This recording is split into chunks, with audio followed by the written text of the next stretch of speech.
देख रहे हैं रहीम के दोहे।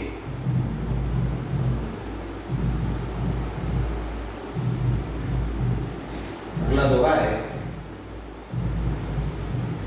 अब रहीम मुश्किल परी, अब रहीम मुश्किल परी, अब रहीम मुश्किल परी, गाढ़े दो काम, गाढ़े दो काम, सांचे से तो जग नहीं, सांचे से तो जग नहीं, झूठे मिले न राम, झूठे मिले न राम।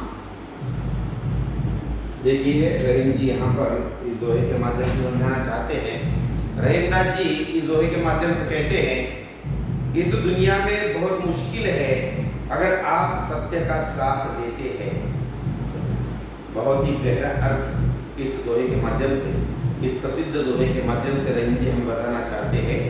देखिए, अब रहीम मुश्किल परी, अब रहीम मुश्किल परी, गाढ़े दो काम, सांचे से तो जन नहीं, सांचे से तो जन नहीं, झूठे मिले न राम। अब रहीम मुश्किल परी, गाढ़े दो काम, सांचे से तो जन नहीं, झूठे मिले न राम। यहाँ पर रहीम जी कहते हैं कि इस दुनिया में बहुत ही मुश्किल काम, बड़ा ही मुश्किल काम है सच्चाई का साथ देना। झूठे का साथ देने वाले बहुत लोग मिल जाते हैं, लेकिन सच का सामना करना, सच का साथ देना, ये बहुत मुश्किल काम है।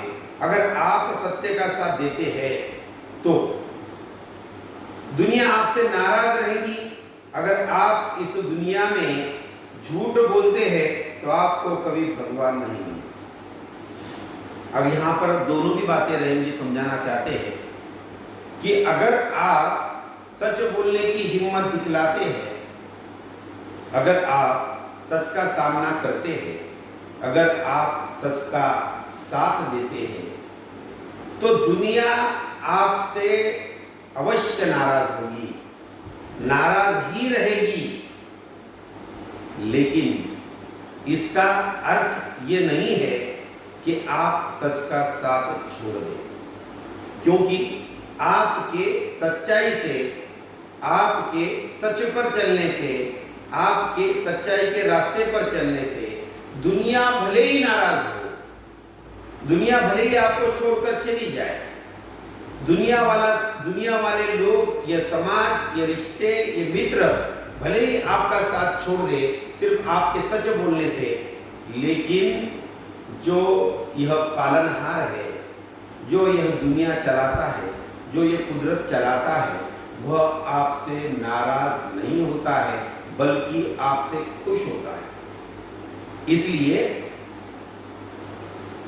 आप झूठ का साथ न दें, सच का साथ दें, क्योंकि सच का साथ देने से दुनिया भले ही नाराज हो, लेकिन ईश्वर नाराज नहीं बल्कि आप पर खुश होते हैं।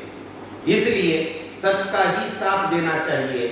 और अगर आप इन दुनिया वालों को खुश करने के लिए, इन मित्रों को, इन सगे संबंधियों को आनंदित करने के लिए अगर आप झूठ का सहारा लेते हैं, अगर आप झूठ का साथ देते हैं, अगर आप झूठ के साथ चलते हैं, अगर आप झूठ के रास्ते पर चलते हैं, तो भले ही आपसे दुनिया वाले खुश हो जाए, लेकिन ईश्वर कदापि आपसे खुश नहीं हो सकता है। अब ये अपनी अपनी भावनाओं का खेल है, अपने अपने विश्वास का खेल है कि आपका भगवान पर कितना विश्वास है, आप भगवान पर कितना विश्वास करते हैं। क्योंकि भगवान तो हमें नजर नहीं आता है, ये दुनिया वाले हमें नजर आते हैं, ये साथ चलने वाले हमें नजर आते हैं, ये मित्र, सगे, संबंधी, रिश्तेदार हमें नजर आते हैं, लेकिन दूसरी तरफ अगर देखें तो भगवान हमें कहीं पर भी नजर नहीं आते। तो फिर विश्वास किस पर रखे कि दुनिया वालों को नाराज कर भगवान को खुश रखे या ना रखे, सच्चाई के साथ चले या झूठ के साथ चले। क्योंकि यहाँ पर तो दुनिया हमें नजर आ रही है कि वो नाराज हो रहा है, वो मित्र नाराज हो रहा है, वो सगे संबंधी नाराज हो रहे हैं, वो रिश्तेदार नाराज हो रहे हैं, ये हमें नजर आता है। लेकिन भगवान नाराज हो रहा है ये हमें दिखाई नहीं देता। लेकिन ये अपना अपना आत्मविश्वास होता है कि भगवान इस धरती के अणु रेणु में समाया हुआ है, भगवान इस चराचर में, भगवान हमारे हर कदम पर समाया हुआ है, भगवान हमारे इस शरीर के हर कोने कोने में समाया हुआ है, इस धरती के कोने कोने में समाया हुआ है। इसलिए भगवान भले ही हमें न दिखे लेकिन भगवान हमें 24 घंटे देखता है। इस बात पर जिसका विश्वास है वह व्यक्ति कभी भी सच्चाई का साथ नहीं छोड़ता है और झूठ का साथ नहीं देता है। और अगर वो झूठ का साथ देता है तो भगवान की प्राप्ति उसे कदापि नहीं हो सकती। ऐसा रहीम जी इस दोहे के माध्यम से हमें समझाना चाहते हैं।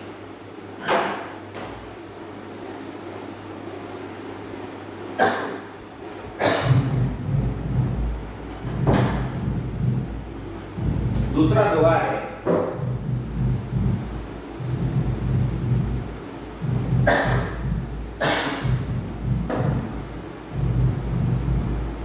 अधम वचन काको फल्यो। अधम वचन, अधम वचन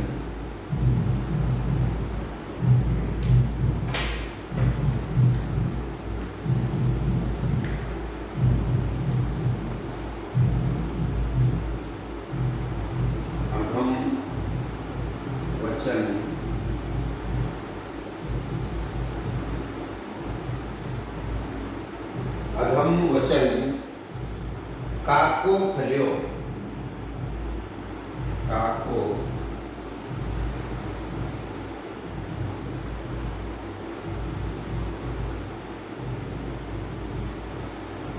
फल्यो। बैठी ताड़ की छा, बैठी ताड़ की छाह, रही मन काम न आया है,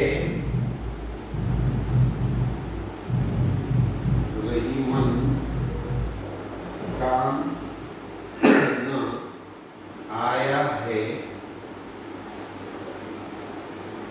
ये नीरस जग माह, ये नीरस जग माह।